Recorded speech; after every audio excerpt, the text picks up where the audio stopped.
Olá a todos, que a graça de Jesus caia sobre todos nós nessa preparação do curso de batismo, né?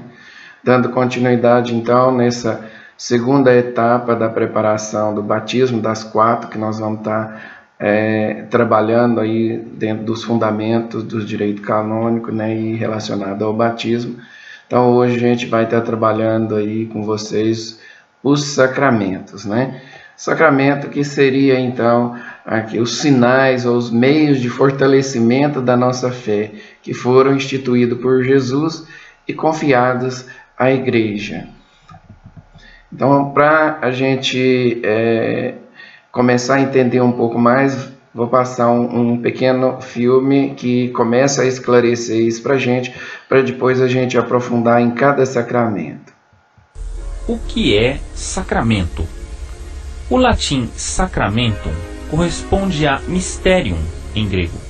Não mistério no sentido de adivinhação, de coisa misteriosa, mas no sentido de um amor tão grande que não podemos atingir totalmente. Tem o sentido de um plano amoroso de Deus. Etimologicamente, é um termo composto de 2 palavras, sacra, que quer dizer coisas sagradas. A palavra mentum poderá ser uma flexão do verbo memorare, lembrar. Assim, seria mais ou menos isso, lembrando coisas sagradas, lembrando o misterioso amor de Deus. Mas o que é um sacramento? É sempre um encontro com Cristo através de um sinal. Cristo, invisível após sua ascensão, torna-se visível não com sua figura humana, mas através de um sinal. Através de sinais, sacramentos, Deus se comunica sua graça, a vida divina. Cristo torna-se presente em nós, instituindo esses sinais, sacramentos, entregando-se à igreja. Cristo conferiu a ela o poder de realizá-los. E conferiu a esses sinais, realizados visivelmente pela igreja, o poder de tornar a ele, Cristo, presente com sua graça na vida da pessoa que recebe o sacramento. Daí a definição, ou melhor, a descrição de sacramento. É sinal sensível e eficaz da graça, instituído por Cristo Jesus e entregue à igreja. Não vemos o Cristo em sua figura humana, mas o temos presente através dos sinais sacramentos. Cristo, invisível, torna-se visível através do sacramento. No sacramento, como sinal, há 3 coisas. 3 realidades que concorrem para torná-lo visível, sensível, perceptível. A palavra, por exemplo, eu te batizo. B, o gesto, por exemplo, o derramar a água. C, uma coisa, uma criatura usada, por exemplo, a água, óleo ou vinho. O sacramento como sinal é o significante. A graça, Cristo, a realidade de cada é o significado. O importante não é o significante, mas o significado, isto é, a graça, Cristo. E aqui, como veremos depois, entra em cheio a ignorância que dá mais importância ao significante, ao externo, à materialidade do sacramento, do que ao significado, a graça, Cristo. Bem, então já deu para a gente ter uma ideia, né? É claro que bastante rápido. No catecismo também, da Igreja Católica também, o significado, resumindo, né? Então, os sacramentos são sinais eficazes da graça de Deus, instituídos por Cristo. Nós vamos estudar mais detalhadamente como foram criados todos esses sacramentos, e esses sacramentos foram confiados à Igreja, que são necessários para a vida divina, né? Ou seja, a nossa vida, né, ligada a uma vida, a um Criador, a um Deus. Para ajudar um pouquinho mais, resumindo, eu gosto dessa explanação aqui. O que seria do sacramento? Então, na verdade, Deus, na sua criação, né, a energia divina, né, ele nos dá um presente diariamente, né? Ou seja, dentro da nossa vida a gente pode receber presentes de Deus em vários momentos.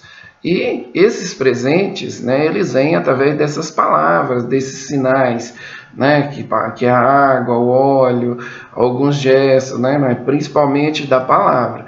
Então essa é a energia divina. E essa energia divina também foi confiada a essas palavras, né? Ou seja, Deus, na verdade, na sua criação perfeita, ele imprimiu nas palavras o poder, né, do bem, né, ou de transmitir alguma coisa de energia através das palavras. Então Deus nos dá um presente. Esse presente, ele não tem significado para nós se a gente não abrir. É igual um presente que você ganha de alguém. Não adianta você ganhar uma caixa com um presente, né, e você não abrir para ver o que tem dentro. Então, para que esse presente você possa receber o presente, você tem que abrir a caixa. Você tem que abrir. E como que você abre essa caixa para receber esse presente? Não tem outra forma sem você abrir o seu coração. Abra o seu coração para Deus, né? Para que Deus possa agir em você. Porque Deus, na verdade, nos criou de uma forma, o livre-arbítrio, de uma forma muito independente. Nós somos independentes. Então, Deus só vai atuar na gente se a gente estiver aberto a isso. Nós temos que dar essa abertura. Aí sim, quando você abrir o seu coração, né, para Deus, eu quero o presente, eu vou receber o presente, realmente Deus vai te entregar essa energia, esse poder, né? E realmente você vai fortalecer na sua fé. Mas é através da fé também que a gente recebe esse presente.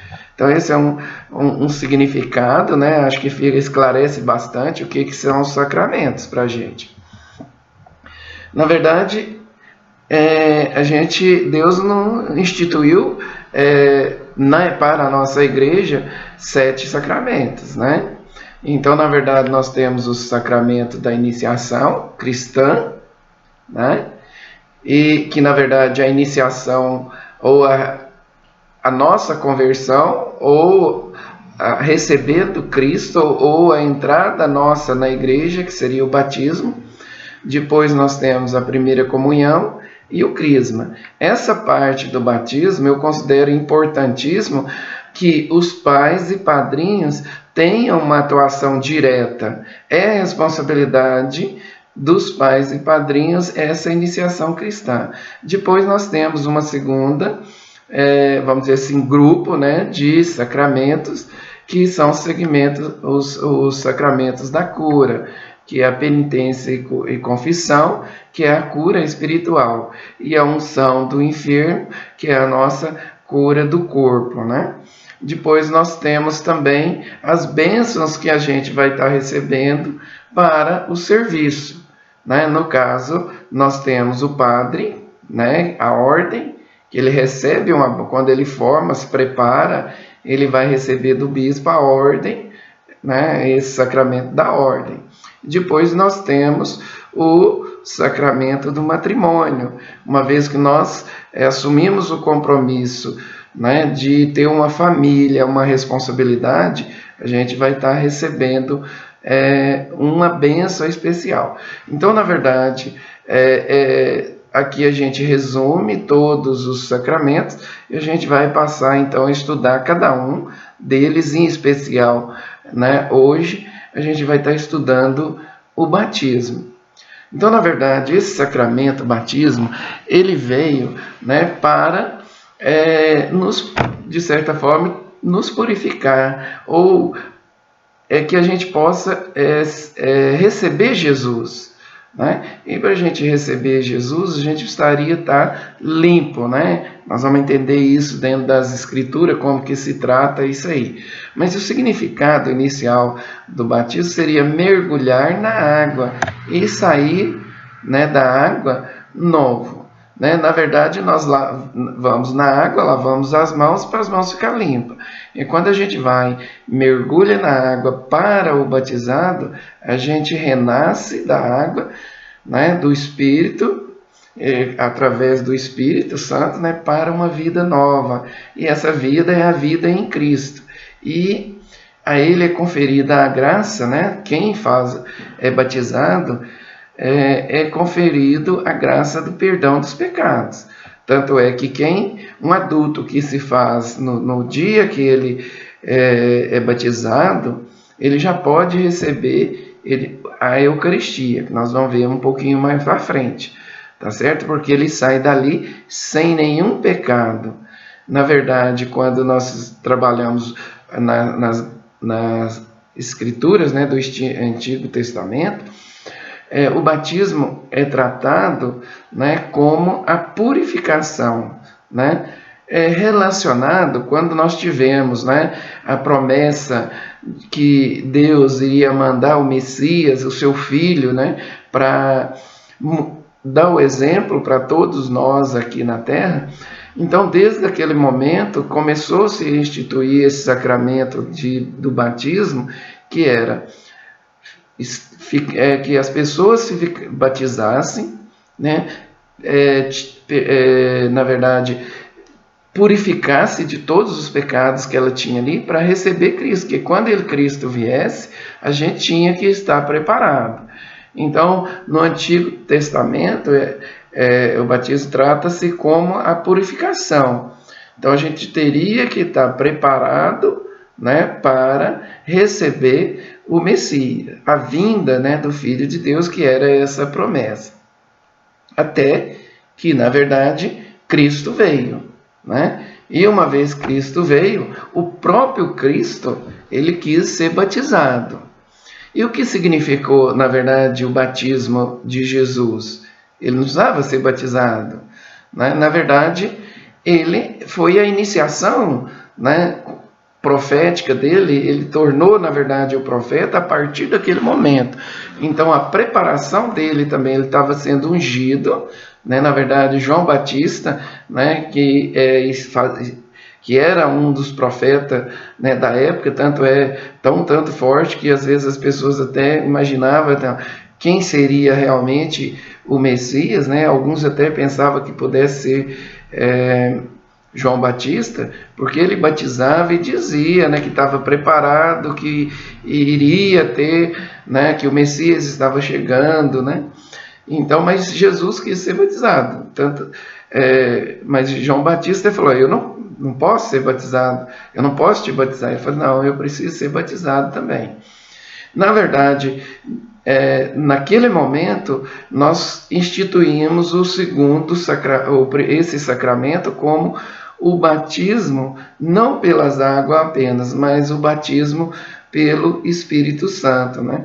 Na verdade, quando João Batista foi batizar Jesus, né, abriu-se do céu uma voz, né, muito forte, né, e que foi o Espírito Santo chegando e diz: tu és o meu filho amado, em ti me agrado, né? Está em Lucas, né, essa passagem importantíssima, né, que onde Jesus realmente, a partir dali, até aquele momento, Jesus ainda trabalhava na carpintaria com seu pai, né? E a partir desse momento, ele deixou de ser carpinteiro e se tornou apenas o profeta, né? Se tornou o profeta que veio para as mudanças, né, que aconteceriam. No Novo Testamento, várias passagens, né, se fala também aí do batismo. Seria importante que a gente tire um momento e estude cada passagem dessa, né, o que seria o batismo do Espírito Santo, o que seria o batismo o batismo de Jesus, né? A partir de Jesus, nós temos o batismo, então, com o Espírito Santo. A gente classifica o batismo de 3 formas. A gente tem o batismo da água, né? Que a água e o Espírito Santo, que é a instituição que inicialmente a gente faz, que é esse batismo que nós estamos nos preparando aqui. E nós também temos o batismo de sangue. Às vezes tem pessoas que, defendendo Cristo, né, uma causa nobre, ela morre e ela não foi batizada. Então, nada mais justo que essa pessoa também possa, em nome de Jesus, ele se torna um mártir defendendo Jesus, né? Mas às vezes ele não foi batizado como todos nós, mas nós chamamos isso aí o batismo de sangue. E nós ainda temos um outro tipo de batismo, que é o batismo do desejo. Então, uma criança, quando nasce, né, e acaba morrendo, né, antes de ser batizada. Mas é desejo dos pais, né, que essa criança fosse batizada. Então, ela cai na graça de Deus aí, com esse desejo de que ela receba o batismo, né? Então, ela também vai ser batizada pelo desejo dos pais, né? Ou mesmo aquela pessoa que não foi batizada, né? Ela pode ser batizada, mesmo que não tenha uma pessoa, um pároco, né? Ou que realmente poderia celebrar, né? O batismo, mas uma outra pessoa, o pai pode batizar o filho, né? Ou uma outra pessoa também fazer isso, né? Que às vezes num risco, né? Não foi batizada, mas pode ocorrer o risco de uma morte, né? Então, você pode fazer o batismo ali, qualquer pessoa pode batizar a outra, né? Dando a graça. É claro que nesse caso não ocorra a fatalidade, é importante que se venha à igreja e se prepare e faça o batismo, né? Da igreja com a água e pelo o padre, né? Uma vez que você receba o batismo, nós temos um compromisso. Então, na verdade, qual seria esse compromisso? O nosso batismo é o batismo de ter Jesus como nosso espelho. E o que é ter Jesus como nosso espelho? Todas as vezes que a gente vai fazer alguma coisa, como Jesus agiria nesse momento? Né? A gente precisaria conhecer, então, Jesus, imaginar como que ele atuaria nesse momento, nessa causa, ou seja, em todo momento a gente estaria trazendo Jesus para a gente, para próximo da gente, inspirando nele, né, para ter as nossas ações. E isso é o compromisso de todos nós que somos batizados, né? Caminhar dentro do caminho que foi preconizado, né, por Jesus, né?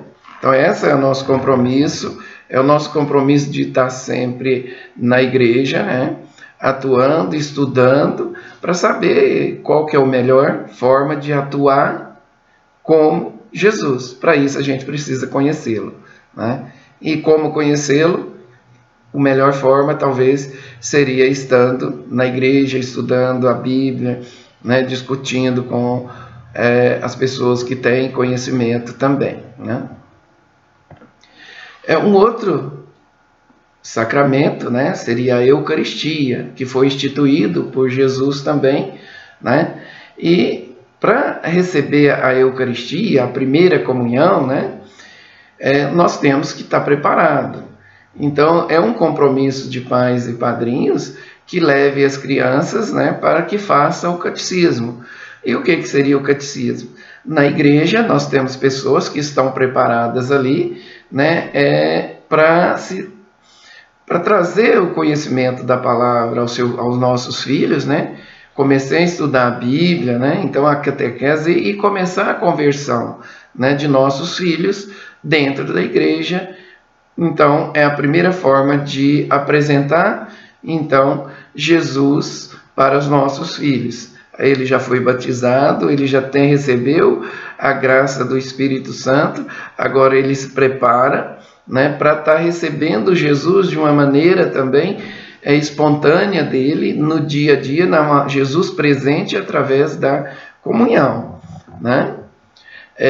Então a comunhão, na verdade, ela foi instituída por Jesus quando, né, ele deu junto aos apóstolos, né, ele na Santa Ceia, ele se ofereceu o seu sangue, o seu corpo, né, em conversão de todos os pecados, e pediu que isso acontecesse, né, várias vezes, né, que estaria recebendo ele. Na verdade, quando aconteceu isso, os discípulos, né, na verdade, nem entendeu o que seria isso, que ele estaria oferecendo a sua vida, seu sangue, ele seria crucificado na cruz, né, em oferecimento a todos os nossos pecados, né, que a gente pudesse salvar também, que não houvesse mais sacrifício, né, dores aqui na terra. E quando a gente vai estar fazendo a preparação, a gente vai receber a comunhão. E quando que acontece isso? Isso acontece em todas as missas onde ocorre, né, a bênção, né, do corpo e do sangue, e a gente vai estar recebendo a comunhão. Quando a gente vai receber a comunhão, é importante que a gente saiba recebê-la com muito respeito, né? A gente tem que estar preparado. A gente recebe ela normalmente com a mão esquerda, pega com a mão direita e leva na boca, né? Tem gente que quer que o padre leve na boca dele. Não, o ideal, somente as pessoas que tenham dificuldade de estar recebendo com a mão esquerda e pegando com a mão esquerda, é que o padre normalmente coloca na boca, né? Então a pessoa abre a língua bem e o padre coloca. Mas nós, no dia a dia, e dado até por questões sanitárias também, é importante que a gente estenda a mão, né, para que o padre coloque e a gente leve na boca. Uma vez recebendo a comunhão, a gente vai com toda se resguarda, lembrando que Jesus está presente ali, e a gente faz até a oração do Espírito Santo, né, conversando com Deus. Aproveite esse momento da presença viva do Cristo através da carne, do pão ali, espiritualmente, e se converta ou converse com Deus naquele momento, ok? Uma vez feito, né, o batismo, a gente já fez a primeira comunhão, né? Então a gente continua na igreja. Nossos filhos também, é importante que ele continue na igreja. E dentro dessa continuação existe, né, uma preparação para o crisma. Então, na verdade, o crisma é a confirmação do batismo, né? Então, aquele batismo que você recebeu é o fortalecimento, né, nosso, na graça de Deus, mais uma bênção que Ele vai estar nos dando, né? Para nos tornar mais robusto, né? E para nos tornar profeta também. Então, a confirmação, a crisma, Jesus instituiu, né? A igreja foi instituída naquele momento de Pentecoste. Então, em Pentecoste, quando a vinda do Espírito Santo sobre os apóstolos, né? Então, é que eles pudessem estar fortalecendo. Então, Deus, naquele momento, deu a sabedoria através, né, do Espírito Santo, o entendimento, a ciência, o conselho, a fortaleza, a piedade, né, o temor a Deus, né? Ele deu essa robustez aos profetas, e na confirmação no crisma a gente recebe essa mesma graça para que nós também sejamos profetas, né? Então isso foi dado aos discípulos, né? E é dado a gente também, para que nós também nos tornemos profetas, né? Então essa é a confirmação, né? Ou crisma que a gente recebe e é dado pelo bispo também. Uma vez que nós já estamos na igreja, nós não somos imunes ao pecado, temos algumas fraquezas. Se a gente cometer em algum pecado, né, é importante que a gente volte a ter o pecado de Deus, para que a gente que a gente volte a se redimir desse pecado. E Deus deu também esse sacramento, né, da confissão, né? Ele passou isso esse sacramento para que a gente volte novamente a ficar em paz, nos perdoar também, né? E volte a estar em paz com Cristo, né? Então, o que seria tudo isso? Que nós temos os sacramentos, os 10 mandamentos, né? Que está no catecismo. Se a gente fugir um pouco disso aí, isso é dado como um pecado. Então, até a própria não ir à missa, né? Não está fortalecendo, né, nos domingos, na verdade isso é um pecado também. Então o catecismo dá aí quais são os pecados que a gente tem. A gente vai estar só colocando alguns aqui como os pecados, né, alguns pecados capitais, né, como a soberba, a avareza, a luxúria, a ira, a gula, né, a inveja, a preguiça, né? Então, a gente está sujeito, né, diariamente a tudo isso aí, né? Então, nós colocamos, às vezes, as coisas da terra na frente de Deus, né? Por exemplo, o dinheiro, né? Nós fazemos, às vezes, até coisas, né, que não são do agrado de Deus, né? E a gente começa a se afastar de Deus. Para a gente voltar a aproximar de Deus, é importante que a gente confesse, né? Então, esse ato de confessar, na verdade, você procura o padre, né? Confessa os pecados, na verdade, esse poder, né, de dar, nós vamos estar estudando um pouquinho mais na frente, foi dado por Jesus, né? Vamos falar sobre isso aí, tá? Mas, quando você vai até o padre, você conta os pecados, ele perdoa os pecados, não é ele que está perdoando, é em nome de Cristo, ele vai estar tem o poder para isso. Então, após o pecado, o padre passa uma penitência para a gente após a confissão. E a gente reza também, né, o ato de constrição. Então, ao confessar, né, você vai dizer: meu Deus, eu me arrependo de todo o coração de vos ter ofendido, porque sois bom e amável. Prometo de coração, né, com a vossa graça, esforçar-me para ser bom. Meu Jesus, misericórdia. E dentro o padre passa alguma coisa, alguma oração para a gente que possa estar fazendo.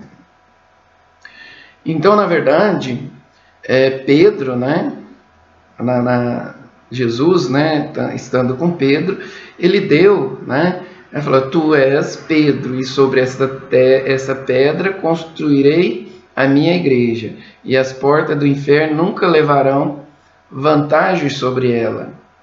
Eu te darei as chaves do reino dos céus, e tudo que ligares na terra será ligado ao céu, e tudo que desligares na terra será desligado no céu.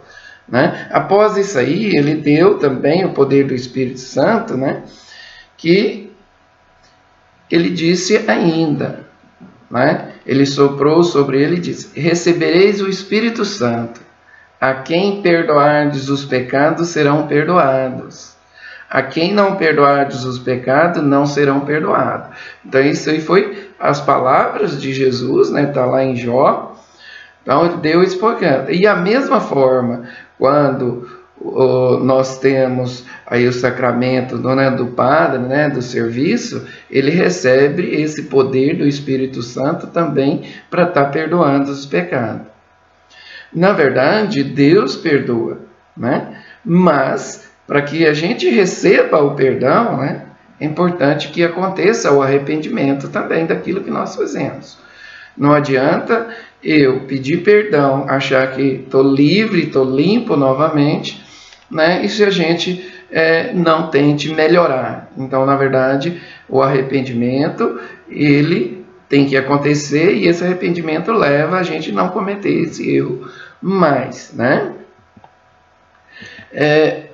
Então, veja bem, dentro desse sacramento aqui também, pode acontecer que dentro, né, de alguns, né, que estejam fazendo a preparação para o curso de padrinhos, né, ou você pai né, que esteja aqui se preparando para o curso de batismo, vamos supor que você não tenha feito a primeira comunhão, tá?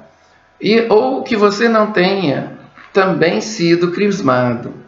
O curso de batismo, esse que vocês estão fazendo aqui com a gente, na verdade, na nossa igreja, ele funciona como um catecismo de adulto também, tá? Ou seja, se você terminando o curso de batismo, essa preparação para o curso de batismo, você também está apto a fazer a primeira comunhão. Você não precisa fazer a preparação ou catecismo de adulto. Basta que você aqui, que fez o curso de batismo com o seu certificado, procure o padre, no caso aqui da nossa paróquia, o padre Itamar, procurando ele aqui, diz, olha, eu fiz o curso de batismo, vou ser padrinho e gostaria de fazer a primeira comunhão. Para isso, eu gostaria de me confessar. Então, você procura o padre para se confessar, para que você possa fazer a sua primeira comunhão. Tá certo? Então, isso é importante, né, que aconteça, porque você que está que está fazendo o curso e que venha a ser padrinho, você vai ser exemplo. Você sendo exemplo, é importante que você venha à missa, né? E é importante que você também receba Cristo, né? Venha e participe da Eucaristia. Então, se você, no dia do batismo, né, do seu sobrinho ou do seu filho, você também vai estar recebendo, poderá pegar a fila e receber a Eucaristia. Seria a sua primeira Eucaristia também no dia do batismo do seu filho ou do seu afilhado. Então é importante, né, que você realmente venha participar da igreja e participe de todas as etapas da missa. Tá? Um outro sacramento seria a unção dos enfermos. Seria uma bênção, né? E na verdade uma oportunidade que a gente tem, né, de estar confessando com o padre, né, e estar recebendo uma bênção do fortalecimento, né, na verdade, da cura. Então, às vezes a gente está no hospital e a gente queira receber essa bênção, a gente pode convidar, né, o padre, né, que venha dar essa bênção para vocês. Sendo padre também, você pode confessar com ele. Que muitas vezes você está, pode ser fatal, né? Então você está numa doença que às vezes você não vai sair daquela tão bem. É importante que você já esteja em paz com Deus, mas que você também possa também receber essa bênção, né, que é a unção dos enfermos. Essa bênção pode ser recebida várias vezes. Você vai fazer uma viagem, por exemplo, uma viagem muito perigosa, você não sabe, né, se você vai voltar dessa viagem. Você pode pedir também a bênção, né, a unção dos enfermos, né, procurar o padre e receber essa bênção. Ou várias outras ocasiões, né, que você pode estar recebendo essa unção, tá certo? Essa bênção. Às vezes você está doente, você pode ir lá, você mesmo. Não quer dizer que você só vai receber a unção dos enfermos lá, que na hora que, né, tem gente que confunde unção dos enfermos com extrema unção. Não. A unção, né, é uma bênção especial. Então eu gosto desse termo extrema unção, que é aquele que já morreu, né, na verdade. Não. É uma bênção, né, especial às pessoas, né, que estão com uma doença, né? Algum problema ou uma impossibilidade que você não sabe que vai acontecer, tá certo? Então essa seria a unção dos enfermos, onde o pároco, né, pode dar essa bênção aqui. Um outro sacramento, então, que nós já falamos, é o sacramento da ordem, né? Então o sacramento da ordem, ele é dado ao bispo, né, que transforma o leigo, que faça o curso, né, e estando preparado, e ele recebe esse sacramento, né, para exercer a atividade de sacerdote, né? Então ele transforma o leigo em diácono ou transforma o leigo em sacerdote e é dado pelo bispo essa bênção. Então a bênção, né, vamos dizer assim, um fortalecimento para que ele venha exercer as suas atividades de sacerdote, né, dentro da igreja.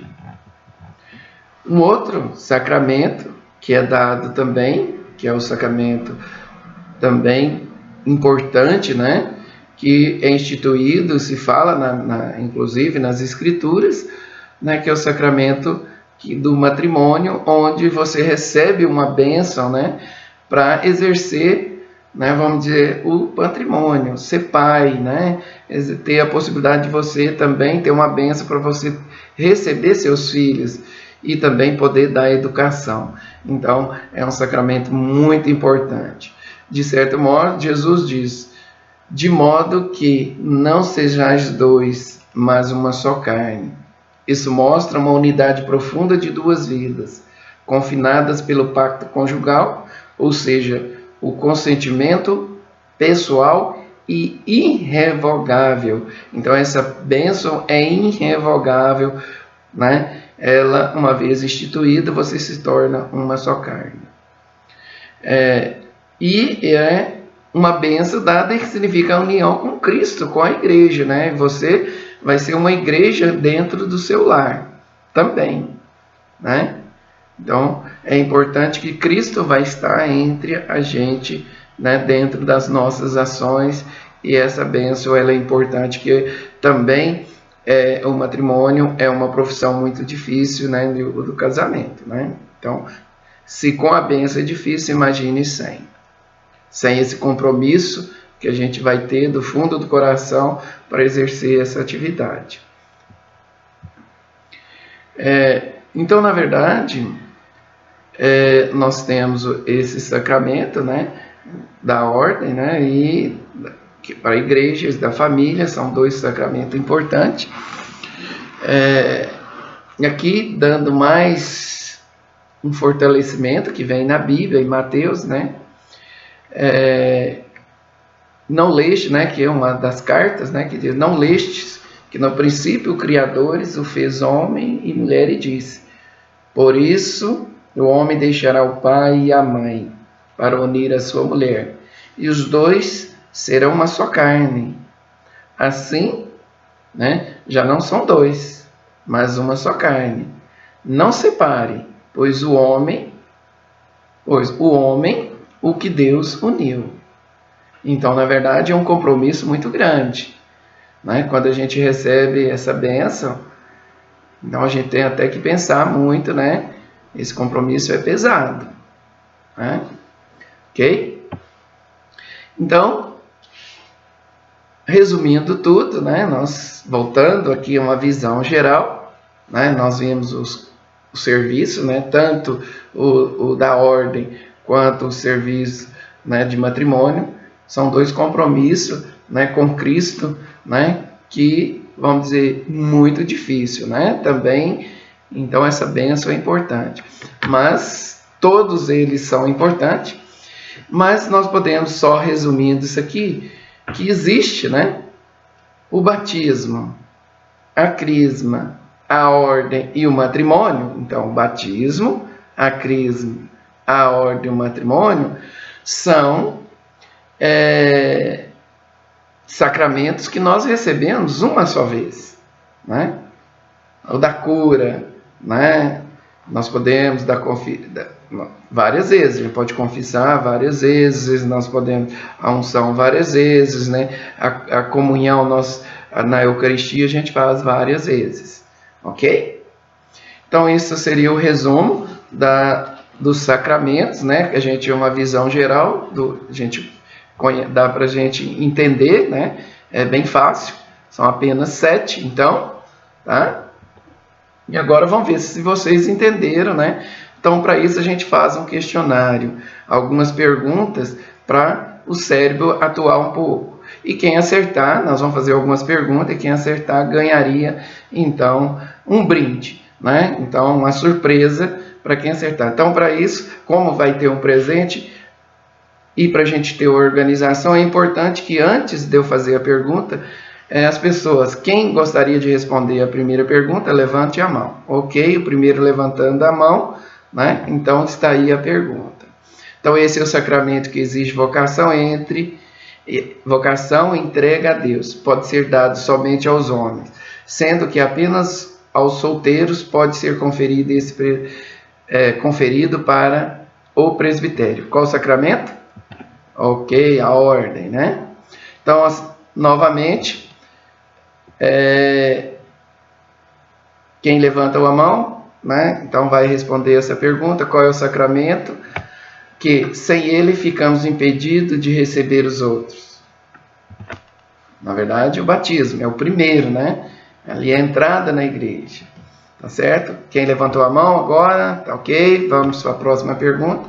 É o sacramento pelo qual o batizado reafirma sua fé em Cristo, sendo ungido durante a cerimônia e recebendo os 7 dons do Espírito Santo: sabedoria, entendimento, ciência, conselho, fortaleza, piedade e temor a Deus. Qual que é? Ok, muito bem. Crisma e confirmação. Quem levantou a mão? Ok, então vamos lá. É o sacramento pelo qual recebemos o perdão dos nossos pecados. É preciso arrepender dos erros para não cometê-lo. Qual que é? Ok, respondido. Confissão. Ok? Então, o próximo já levantou a mão, então vamos lá a pergunta. Quem come a minha carne e bebe o meu sangue tem a vida eterna, e eu o ressuscitarei no último dia. É o alimento que dá a vida. Quem comunga recebe Jesus, e quem recebe Jesus com fé torna-se uma nova criatura, ao praticar a fé que professa. Qual é este sacramento? Ok, acertaram também. Então é a Eucaristia, que recebemos todos os domingos na missa. Opa, o próximo, quem levantou a mão? Aí, ok. Então o sacerdote reza e unge os enfermos, para estimular-lhes a cura mediante a fé. Ouve deles os arrependimentos e promove-lhes o perdão de Deus, né? Pode ser dado a qualquer enfermo e não somente a quem pode falecer a qualquer momento. Então, qual é esse sacramento? Ok, muito bem. É a unção dos enfermos. Então, o próximo, quem levantou a mão, por meio dele, homem e mulher batizados se entregam a si e se recebe mutuamente, tendo como propriedades essenciais a unidade e a indissolubilidade. Qual é esse sacramento, então? Tranquilo, acabamos de falar. Então é o matrimônio. Próximo, quem levantou a mão? Ok. Quais são os sacramentos que imprimem caráter, isto é, podem ser ministrados apenas uma vez? Tá? Então são quantos? São 4, ok. Batismo, crisma, matrimônio e a ordem. Ok. Então agora finalizamos com o vídeo do Papa sobre o batismo, uma palavrinha, né, sobre a importância do batismo. Vamos ver o que o Papa vai nos dizer aqui então. Alcuni pensano che, ma perché battezzare un bambino che non capisce? Speriamo che cresca, che capisca e sia lui stesso a chiedere il battesimo. Ma questo significa non avere fiducia nello Spirito Santo, perché quando noi battezziamo un bambino, entra in quel bambino lo Spirito Santo e lo Spirito Santo fa crescere in quel bambino, da bambino, delle virtù cristiane che poi fioriranno. Sempre si deve dare questa opportunità a tutti i bambini, di avere dentro di loro lo Spirito Santo che li guidi durante la vita. non dimenticatevi, battezzare i bambini. Ok, então veja bem, nada melhor que a gente finalizar aí com a palavra, né, do Papa, né, nosso que governa toda a nossa igreja. É importante, então, essa palavra do porquê batizar as crianças, é importante a gente conhecer, né? Então, hoje nós estamos num mundo onde as informações que não são informações que seriam agradáveis, né, a Deus, né, as crianças têm acesso desde pequeno, né? Então, porque é importante que o batizado já seja feito desde criança, já fortalecendo, já entrando na igreja, e isso, mais importante ainda, que a criança, desde novinha, ela acostume a estar na missa com você, né? Então vá à missa todos os domingos e leve ela, para que isso faça parte da sua vida, estar na missa todos os domingos, né? Porque se você esperar essa criança ter 15 anos ou fazer o catecismo para que ela vá à igreja, ela já aprendeu tanta coisa, né, que talvez a distancie da igreja. Então é importante que ela seja inserida na igreja até, né, desde que nasceu, e isso faça parte, né, junto com você, que é o pai, que vai estar com ela na igreja. Assim a gente finaliza essa parte, né, do curso de batismo, e no próxima parte a gente vai estar estudando agora como que cada sacramento atua na sua vida, seja ela espiritual ou fisicamente. A gente vai estar trabalhando, né, os sinais, então, que possa estar atuando, que a igreja usa e que vá nos ajudar no nosso dia a dia, ok? Até a próxima etapa.